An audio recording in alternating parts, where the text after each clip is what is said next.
명절 잘 보내셨나요? 네, 우리 옆에 분들에게 한 번 더 인사합시다. 명절 잘 보내셨나요? 라고 인사해 주시기 바랍니다. 네, 여러분은 명절 동안 무엇을 하고 지내셨을까 궁금한데요. 어떤 분들은 특선 영화, 추석 때 하는 특선 영화가 있죠. 예, 그것을 보신 분들도 있을 거고, 또 가족들끼리 오랜만에 모여서 전을 부친 분들도 있겠다 싶습니다. 또 가족들이 요즘에는 함께 여행을 가는 분들도 많이 있으시더라고요. 아무튼 즐거운 명절을 보내셨죠? 네, 그런 분들도 계신 것 같고 아닌 분들도 계신 것 같은데요. 저는 이제 명절이 되면 한 가지 궁금한 게 있어요. 그게 뭐냐면 예수님은 명절에 어떻게 보내셨을까? 무엇을 하셨을까라는 것이 궁금하더라고요. 그래서 오늘의 본문을 제가 선택을 했는데요. 오늘 본문에 보면 어떤 명절인지는 알 수 없지만 명절이었다고 전하고 있습니다. 그래서 명절이다 보니 예루살렘은 사람들로 아마 북적북적 거렸을 것 같아요. 또 성전을 향하는 그들의 발걸음에는 설레임이 한가득이었겠다 싶습니다. 모르긴 해도 축제의 분위기 가운데 흥이 막 넘치는 모습이었겠지 싶어요. 이때 예수님은 무엇을 하셨을까? 예수님도 오늘 본문에 보면 예루살렘에 올라가셨다라고 이야기하십니다. 근데 예수님은 막 축제의 한바탕이 벌어지고 있을 법한 성전이 아니라 의외의 장소로 오늘 보시면 가십니다.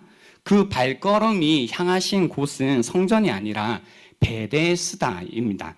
축제 분위기인 성전과 분위기가 아마도 전혀 대비되는 장소입니다. 왜냐하면 병자들이 힘없이 늘어져 있는 사람들 모여 있는 곳이 베데스다이기 때문입니다.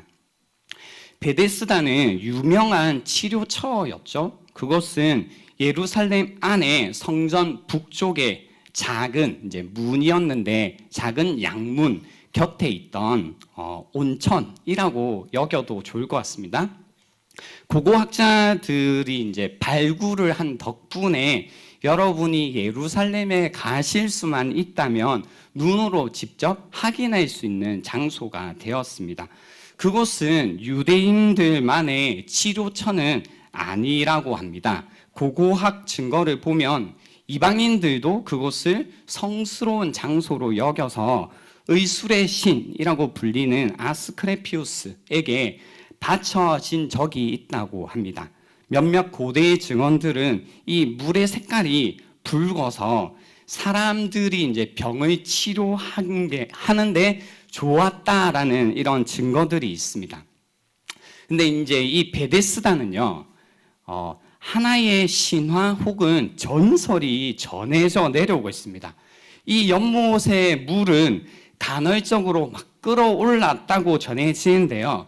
누군가는 이 연못이 끌어오르는 현상을 보고 천사가 내려와 그 연못의 물을 휘젓는데 바로 직후 천사가 물을 휘전 직후에 맨 먼저 들어가는 사람은 무슨 병에 걸렸든지 낫는다라는 신화 혹은 전설이 있었습니다. 전설의 온천 같은 느낌이죠. 그래서 베데스다에는 많은 병자, 즉 맹인, 다리 저는 사람, 혈기 마른 사람들이 누워서 그 때를 기다리고 있었다고 합니다. 눈먼 사람, 다리 저는 사람, 그리고 혈기 마른 사람, 중풍병자라고도 알려져 있는데요. 이 사람들은 무능한 자 또는 스스로 도울 수 없는 자들, 스스로 어쩔 힘이 없는 자들의 대명사입니다. 그 외의 병을 가진 분들도 있었겠지만 이렇게 성경이 세 부류로 정해서 이야기를 하고 있는 이유는 그들이 정말로 무능한 상태, 스스로는 어쩔 수 없는 상태에 있었다라는 것을 보여주기 위함입니다. 그래서 그곳에 모여 있는 뭔가 치료에 대한 열망, 회복에 대한 이 어떤 갈망이 이 베데스다라는 장소에서 우리로 하여금 느껴지게 하는 겁니다. 그래서 이 베데스다에 둘러앉아 있는 무능한 사람들이 그 못에 관해 기대하는 바가 있었던 거죠. 무엇인가를 간절히 기대하고 베데스다에 있었습니다. 그런 거겠죠. 여러분도 이 자리에 무언가를 기대하시고 앉아 계시겠죠? 맞나요? 네, 아닌 분들도 있겠죠? 뭐 괜찮습니다. 베데스다 주위에 앉아 있는 사람들의 어떤 기대 그리고 앉아 있는 목적은 딱 한 가지였습니다. 무엇이었을까요? 치료받기 위한 것이었습니다.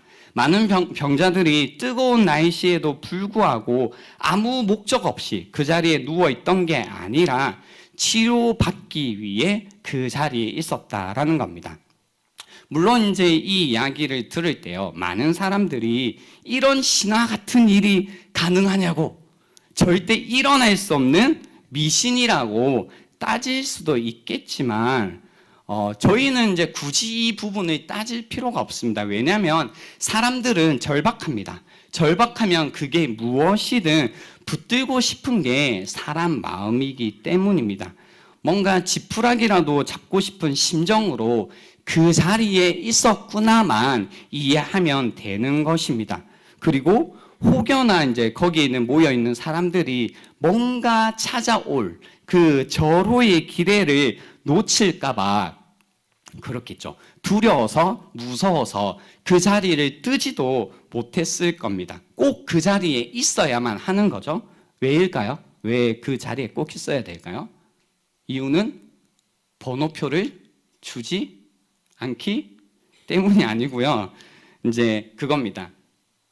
물이 움직일 때, 물이 뭔가 막 움직일 때 움직임이 마친 다음 먼저 가장 빨리 들어가는 사람에게만 어떤 병이 있든지 낫는다라는 그 사실 때문이죠. 그래서 사실은 이제 같은 어떤 심정, 같은 처지, 같은 고통, 같은 아픔이 있는 사람들끼리 이렇게 모여 있었다면 우리가 예상되는 게 너는 그런 게 힘들었구나. 너는 그런 것이 아팠구나.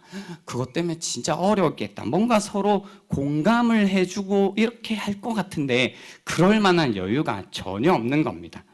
누군가의 고통, 아픔, 사정을 이해하기보다는 쉼 없이 언제 저 연못이 움직이는가만 지켜보고 있어야 됩니다. 그래서 사실은 옆에 있는 모든 사람들이 잠재적인 경쟁자 혹은 적이었다라는 겁니다. 여러분이 이제 아시는 분들도 있겠지만 베데스다 뜻이 혹시 뭔지 아세요? 베데스다. 자비의 집이라는 뜻입니다. 근데 이 이름, 자비의 집이라는 이름이 참 묘합니다. 왜냐하면 이 연못과 관련되어 이제 제가 알려드린 이 신화와 이 전설과 이 연못의 이름이 아주 모순적이기 때문입니다. 베데스다, 자비의 집인데 이 연못이 자비를 베푸는 방식은 아주 무자비합니다. 다시 읽어볼까요? 3절입니다. 물의 움직임을 기다리니 이는 천사가 가끔 못에 내려와 물을 움직이게 하는데 움직인 후에 먼저 들어가는 자는 어떤 병에 걸렸든지 낫게 되밀어라 라고 나오기 때문입니다. 그러니까 뒤에 있잖아요. 우리는 어떤 병에 걸렸든지에 늘 딱 초점을 맞추는데 사실 중요한 내용은 뭐냐면 먼저 들어가는 자라는 겁니다. 이 한 가지 조건 때문에요.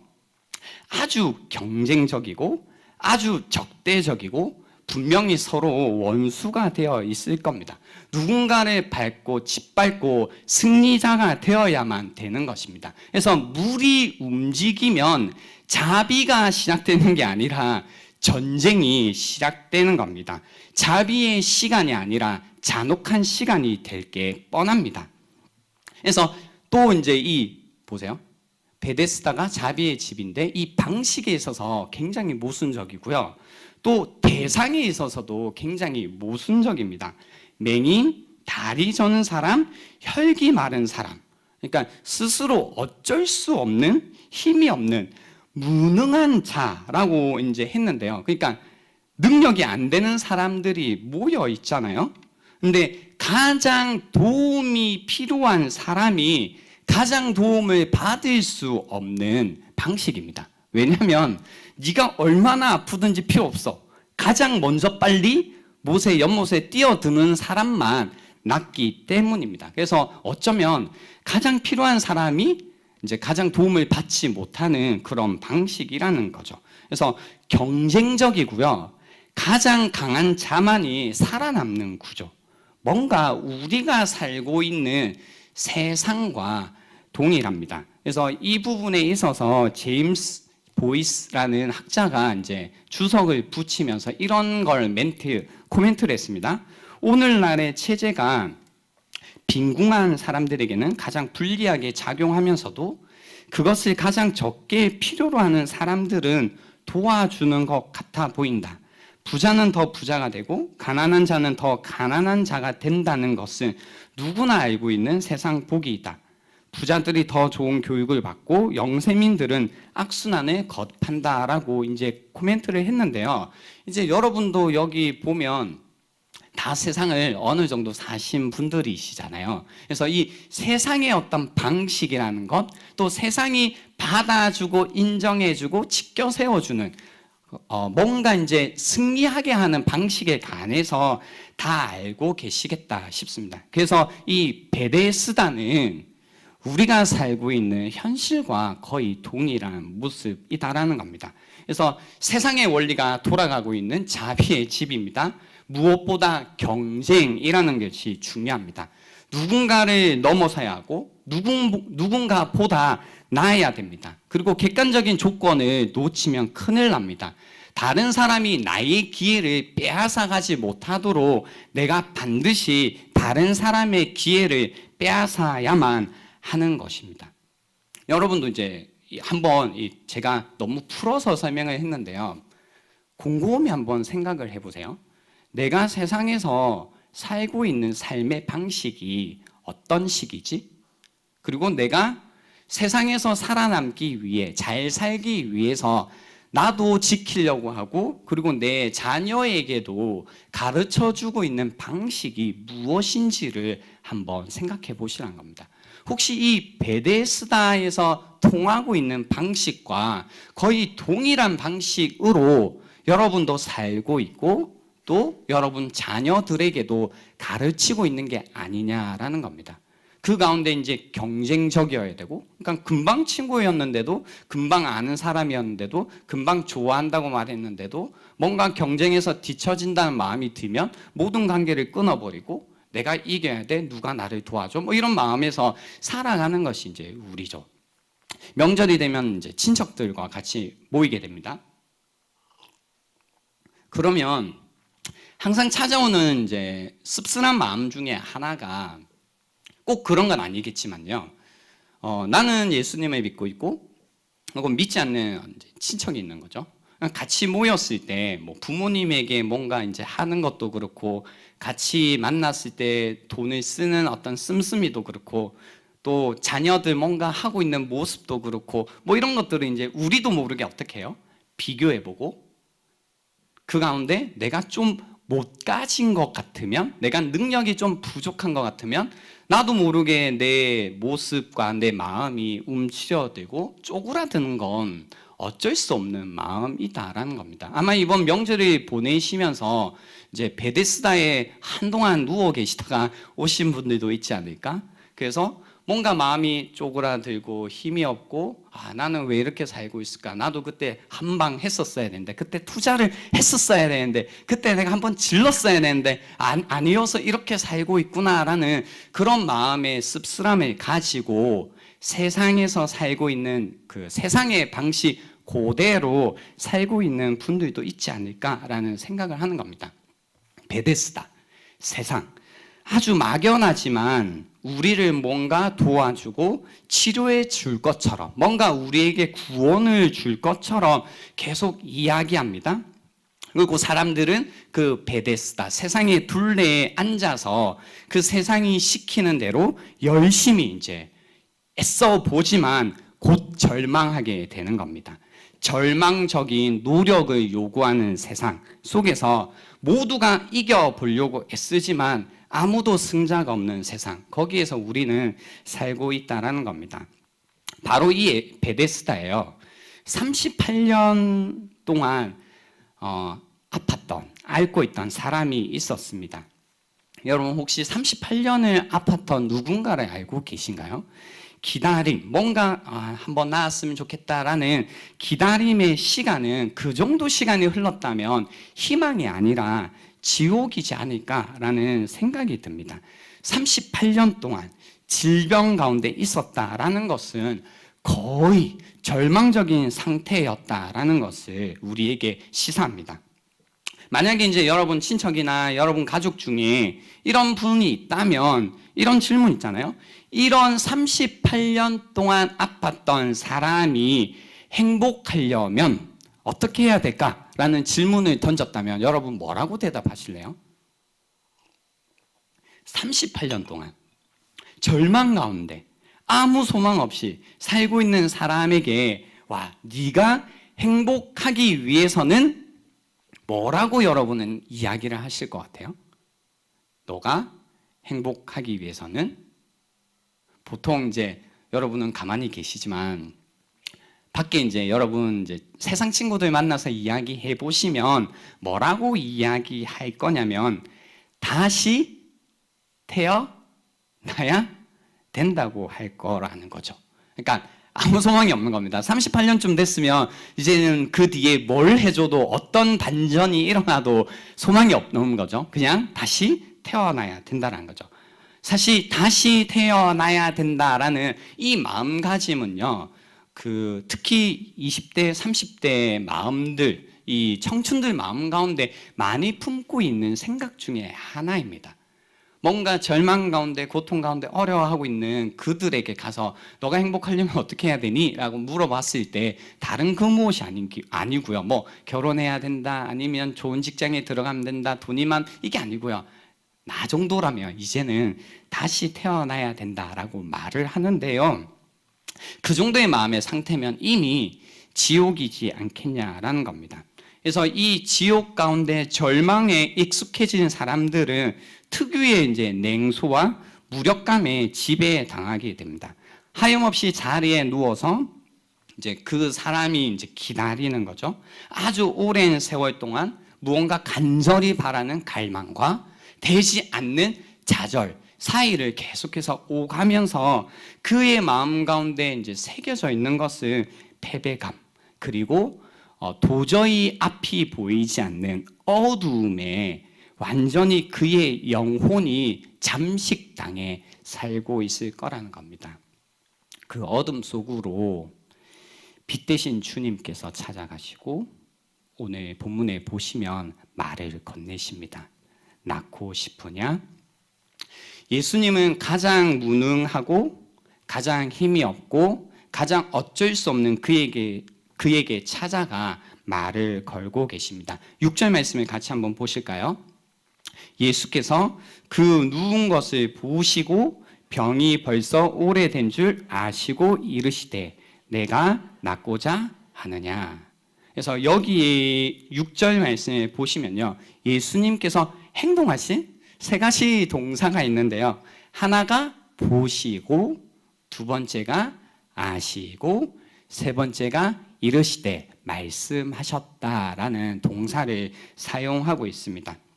보통 이제 복음서를 읽어보시면 예수님께서 뭔가 놀라운 일을 행하시기 전에 이 도입처럼 이 동사가 늘 사용됩니다.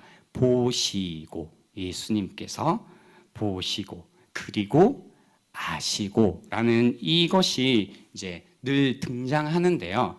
예수님께서 보셨다, 그리고 아셨다, 그리고 말씀하셨다라는 것은 예수님께서 굉장히 주도적으로 이 병자에게 깊은 관심을 가지고 다가가셨음을 우리에게 보여줍니다. 예수님께서 보시고 그 고통을 아시고 그리고 말씀하셨습니다. 내가 낫고자 하느냐. 근데 이 질문에 관해서 38년 된 병자의 대답이 뭔가 좀 심드렁합니다. 뭐라고 이야기해요?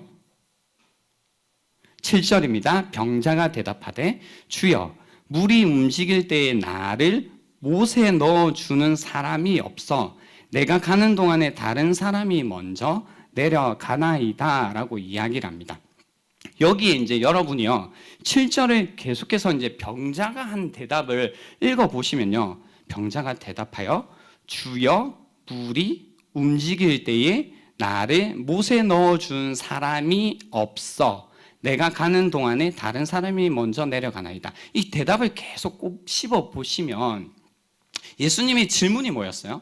내가 낫고자 하느냐라는 질문에 이 병자가 뭐라고 얘기했냐면 자신이 낫고 싶긴 한데 왜 낫지 못하고 있다는 걸 지금 표현하고 있어요. 나를 못에 넣어주는 사람이 뭐라고요? 없어서라고 이야기하는 겁니다. 사실 원문을 좀 자세히 봐도요, 정확하게 나를 물에 넣어줄 사람이 없다라고 이제 강조해서 이야기하는데요. 그러니까 이 병자가 지금 가지고 있는 문제, 본인이 생각할 때 낫고 싶지, 근데 왜 안 되는 줄 아니? 라고 이제 그 대답이 뭐냐면 넣어줄 사람이 없다라는 대답을 하는 겁니다. 여러분 이 대답이 좀 뭔가 하지 않으세요? 뭔가 아리송하지 않으세요? 이 병자의 문제는 정말로 그를 못에 넣어줄 사람이 없는 게 문제였을까요? 정말 나를 뭔가 물이 막 움직일 때 그것이 되든 안 되든 상관없이 넣어줄 사람, 도와줄 사람이 없는 게 정말 이 병자의 문제였냐라는 겁니다. 정말 이 사람의 문제는 사람이 없는 게 문제인가? 사람들은요, 생각보다 자신의 문제가 무엇인지를 잘 모릅니다. 그렇죠? 이렇게 질문하면 대답을 안 하실 것 같아요. 여러분은 여러분의 문제를 잘 알고 계십니까? 라고 하면 알지 뭐 이러실 것 같은데, 여러분 혹시 여러분 남편 있죠? 그리고 여러분 아내분? 그 아내분이 혹은 남편이 자신의 잘못을 잘 아시던가요? 거의 잘 몰라요. 그죠? 나는 딱 보면 알겠는데 본인은 잘 모르겠대. 내가 뭘 잘못했는데 계속 따질 때마다 그게 모르겠니? 나는 맞죠. 이런 거. 그래서 사람들은 생각보다 자신의 잘못을 잘 모른다는 겁니다. 자신의 문제를 잘 알지 못합니다. 그래서요, 자신의 문제를 잘 모르다 보니까 자신의 진정한 필요가 무엇인지를 잘 모릅니다. 문제를 모르다 보니 자신에게 무엇이 필요한지를 모르니, 필요한 게 무엇이 모르다 보니 무엇을 원해야 하는지도 모르는 겁니다. 그래서 내가 낫기를 원하느냐? Do you want to be healed? 내가 정말로 낫기를, 고침받기를 뭐라고요? 원하느냐라고 예수님이 물으셨을 때 병자가 한 대답은 뭐라고요? 나를 넣어줄 사람이 없대요. 이 병자가 필요한 건 무엇이었어요? 사람이요. 무엇을 원하고 있었어요? 나 자신을 넣어줄 사람을 원하고 있었다라는 겁니다. 저는 여기 이 대답에 있어서요, 굉장히 우리에게 주는 인사이트가 많다고 생각합니다. 우리도요, 우리가 살고 있지만 생각보다 무엇을 원해야 하는지, 아니, 무엇을 내가 정말 원하고 있는지 잘 모르고 살아가는 거죠. 여러분은 여러분이 무엇을 원하는지 알고 계신가요? 이게 진짜 내가 원하는 것일까라는 질문에 할 때마다 여러분은 답을 잘 하시냐라는 겁니다. 많은 사람들이 그런 행동들을 해요. 예를 들면 이제 음식. 이제는 좀 몸이 너무 무거워져서 움직이는 게 힘들고 숨쉬기도 힘들어. 이제 내가 원하는 것은 날씬한 몸이야 하면서 이제 뭐예요? 운동을 계획하기도 하고, 그리고 음식을 줄여가야지 하지만 오늘 이제 철야가 마치고 집으로 돌아가요. 돌아가는 길에 아파트 안에 들어서는 길에 치킨 배달원과 마주치는 거죠. 그리고 나는 처음에 원치 않았지만 그 냄새가 코를 찌르는 순간 내 마음 가운데 원함이 일어납니다. 치킨을 원해, 치킨을 원해, 치킨을 원해. 그리고 옆에 있는 아내나 남편에게, 아이에게 치킨 먹을래? 라고 하면, 아빠 이 밤에 무슨 치킨이에요? 하면, 아니 네가 먹고 싶을까 봐. 이렇게 하면서 이제 혹시나 한 명이 동조를 하면 그죠? 됐다 하면서 이제 전화를 합니다. 어디 시킬까? 내내 시킬까? 아니면 어디 비비? 어디? 아무튼 이제 막 이야기를 하는 거죠. 그러고 나서 뭐예요? 시키고 옵니다. 그리고 냄새를 맡고, 역시 시키길 잘했어. 너무 늦게 안 시키길 잘했다. 12시 반인데 아무튼 이제 먹는 거죠. 먹는 가운데 이제 먹다가 배가 불러오는 겁니다. 부르고 나면 다시 자신의 이제 처지를 파악하게 되는 겁니다. 내가 왜 이렇지? 내가 원하는 건 이게 아닌데 내가 원하지 않는 걸 내가 했구나. 이런 이제 후회들을 하며 사는 게 나만 하나? 그죠? 이런 후회, 그죠? 우리 늘 하는데 사실 그 순간에 우리가 한번 물어봐야 되거든요. 진짜 내가 원하는 게 뭐지? 라고 물어보면 그 순간 냄새 마음이 요동쳤지만 내가 원하는 것은 건강한 몸이다라는 걸 알고 있기 때문에 그걸 딱 막지만 그 유혹을 이제 떨쳐내지만 우리는 잘 그러지 못해요. 그죠? 왜냐하면 사실은 내가 무엇을 원하는지 혼돈하기 때문인 겁니다. 내가 무엇이 필요한지를 혼돈하기 때문이고 내가 무엇이 나의 문제인지를 모르기 때문이다라는 겁니다. 그래서 여러분은 무엇을 원하시는지 알고 계시냐라는 질문을 던지게 됩니다. 오늘 본문에 다시 돌아가 보면요, 이 38년 된 병자도 너가 무엇을 원하느냐라는 질문에 사람이 없다고 불평합니다. 이 한 가지의 불평으로 인해서 일단 주님이 보이지 않기 시작하는 겁니다. 근데 이 모습이 저는 신앙생활을 하고 있는 우리의 모습과 너무 비슷하다라는 생각을 하게 됩니다.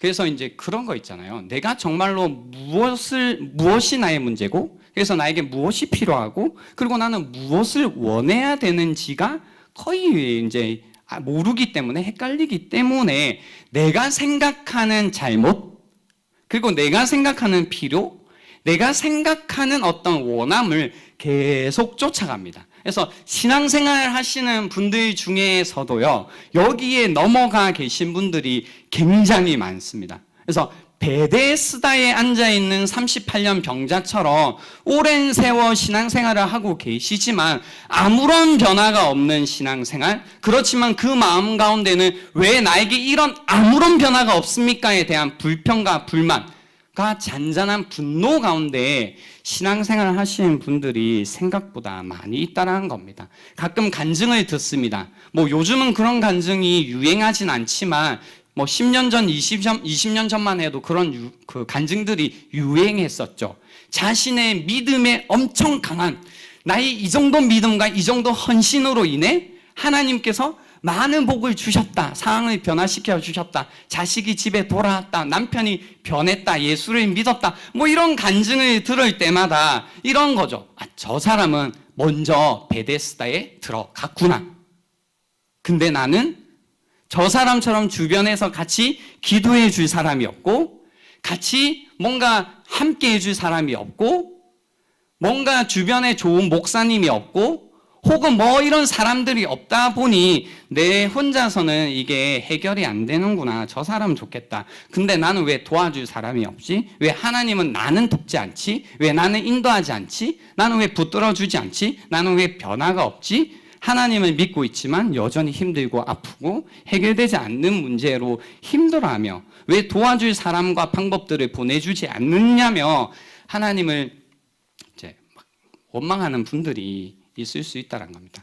이런 분들의 특징은 그겁니다. 하나님을 수단으로 여깁니다. 예수님을 사용해서 돈이라는 내가 생각하는 잘못, 필요, 원함이라는 것을 구하는 겁니다. 예수님을 사용해서 내가 생각하는 구원인 돈이라는 것을 얻으려고 합니다. 예수님을 수단으로 사용해서 내가 생각하는 어떤 직장, 위치, 사람이라는 것을 하나님께 계속 얻으려고 합니다.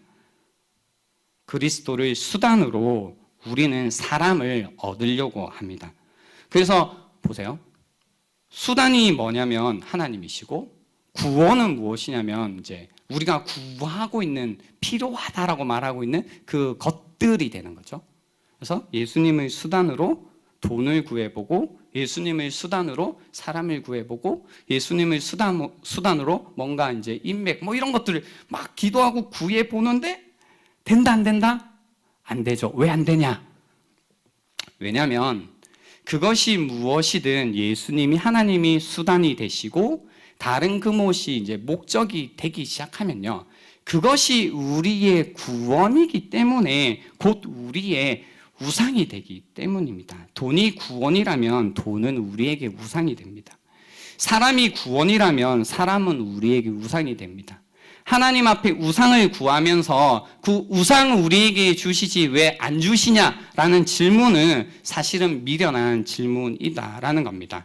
예수 그리스도 외에 나의 구원으로 삼고 의지하는 그 모든 것은 우상입니다. 그리고 하나님께서는 이 우상을 우리에게 주시지 않습니다. 그러나 우리의 현실은 하나님께 구했지만 주시지 않았다라는 것 때문에 그것 때문에 계속해서 하나님이 원망스럽다라는 겁니다. 근데 아닙니다. 다시 생각해 보셔야 됩니다. 우리의 정말 필요가 무엇인지, 우리의 정말 문제가 무엇인지, 정말로 우리가 원해야 되는 것이 무엇인지를 다시 한번 고민해 보셔야 됩니다. 우리의 구원은 우리를 도와줄 사람, 우리에게 필요한 돈, 우리에게 필요한 땅, 어떤 이름, 명예가 아니라 우리의 구원은 예수 그리스도이시라는 겁니다. 그분만이 우리의 구원이십니다. 그분만이 우리를 살리십니다. 예수님만이 우리를 치료하십니다. 예수님만이 우리를 살리십니다. 예수님만이 우리를 일으키신다라는 겁니다.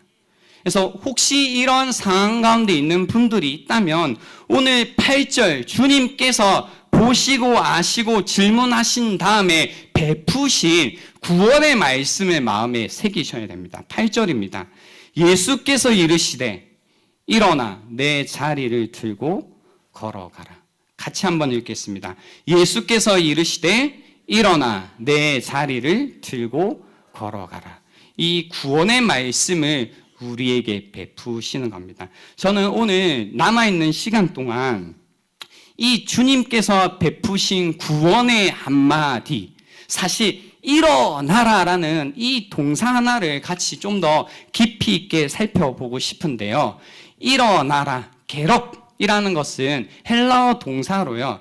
에게이로라는 동사입니다. 이거는 모르셔도 되는데요. 뜻이 중요합니다. 첫 번째는 이 일어나라라는 동사에 어떤 뜻이 있냐면 회복되다라는 뜻입니다. 그래서 특히 건강이 회복되다. 그래서 병이나 아픔으로부터 일어나다라는 것은 건강이 회복되다라는 뜻입니다. 이 동사는 야고보서 5장 15절에 이제 이렇게 사용되었는데요. 같이 한번 읽어볼게요. 시작.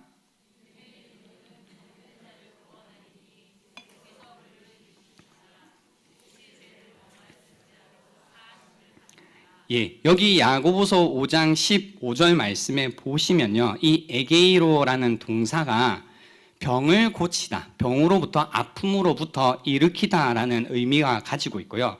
두 번째는 되찾다라는 의미가 있습니다. 원래 있었던 좋은 상태로 되찾다라는 뜻인데요. 마태복음 12장 11절 제가 읽어드릴게요.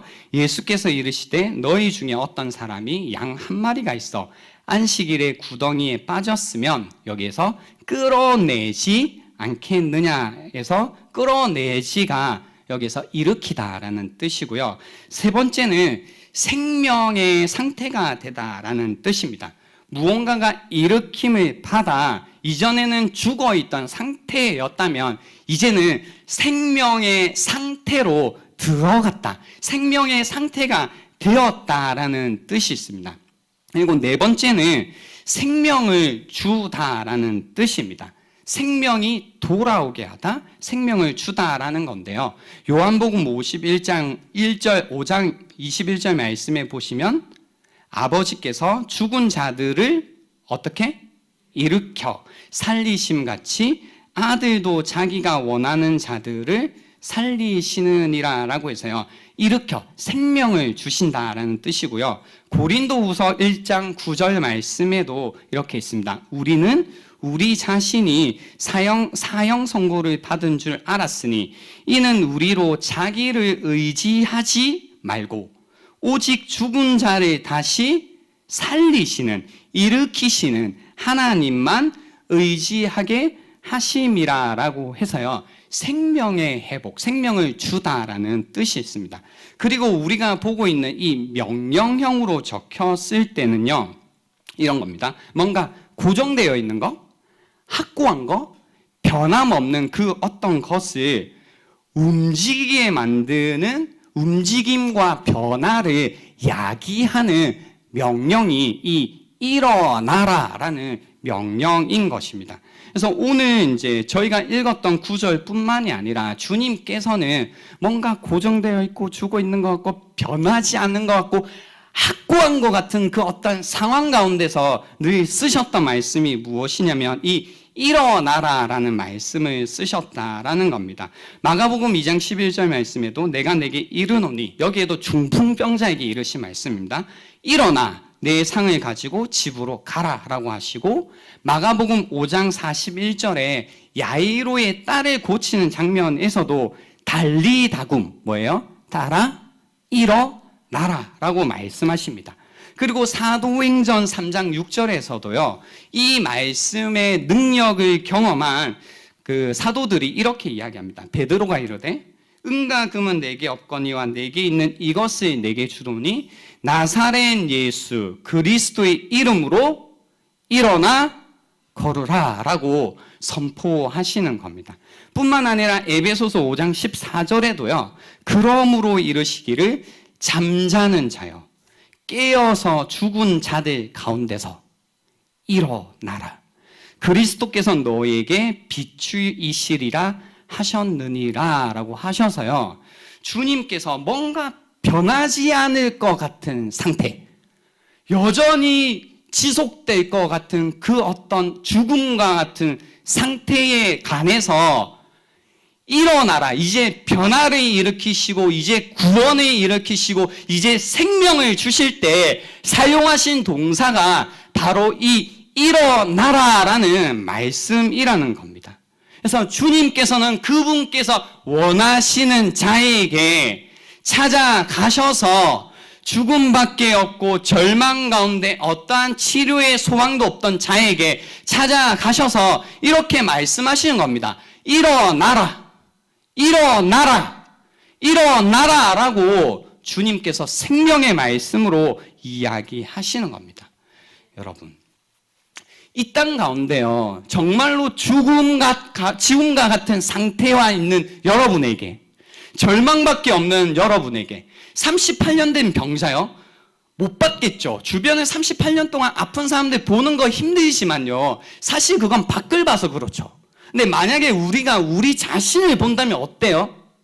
우리가 만약에 우리 내면을 살펴본다면 마치 이 세상 가운데서 늘 경쟁에서 지고 힘들고 실패감 가운데 절망감 가운데 내가 언제 한번 이 세상을 사는 것처럼 사나, 언제 나는 어깨 한번 피고 사나, 나는 언제 한번 행복해 하나 라는 것 때문에 그 행복 한번 얻어볼 거라고, 나 한번 사는 것처럼 살 거라고 돈 벌고 어떤 직장을 얻고 자식에게 어떤 소망들을 걸고 살아가지만, 지금도 그걸 위해 힘을 다하며 살아가지만 여전히 절망밖에 얻지 못하는 그 결과 가운데 우리의 필요가 무엇이냐는 겁니다. 우리가 정말로 원해야 되는 게 무엇이냐는 거죠. 지금도 우리에게 필요한 게 돈이 아니라요, 어떤 도움이 아니라 어떤 조그마한 어떤 우리의 필요를 채울 그 세상의 어떤 것이 아니라, 우리의 정말로 필요한 것은, 우리의 문제는, 우리의 마음 가운데 열망해야 되는 그것은 구원자 되신 예수 그리스도라는 겁니다. 우리 이 문제를 안다면, 내가 조금 문제 있는 게 아니잖아요. 우리가 조금 문제 있어요? 우리 정말로 한번 생각해 보세요. 우리에게 문제가 사람이 없는 게 문제예요? 나를 도와줄 사람이 없는 게 문제예요? 나에게 돈이 조금 없는 게 문제예요? 나에게 아파트가 없는 게 문제예요? 내가 결혼하지 못한 게 문제예요? 내가 그 회사 들어가지 못한 게 문제예요? 내가 그 사람과 결혼하지 못한 게 문제예요? 그 사람과 결혼한 게 문제예요? 아니라고요.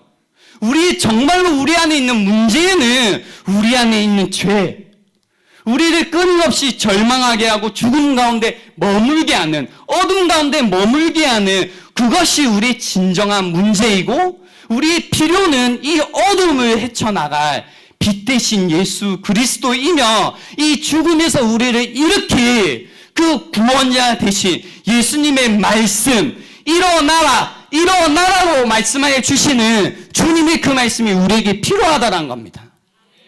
오늘 이 밤에 그래서 우리가 함께 열망했으면 하는 것은, 우리가 마음을 다하여서 구했으면 하는 것은 다른 그 무엇이 아닌 주님이 나에게 필요합니다.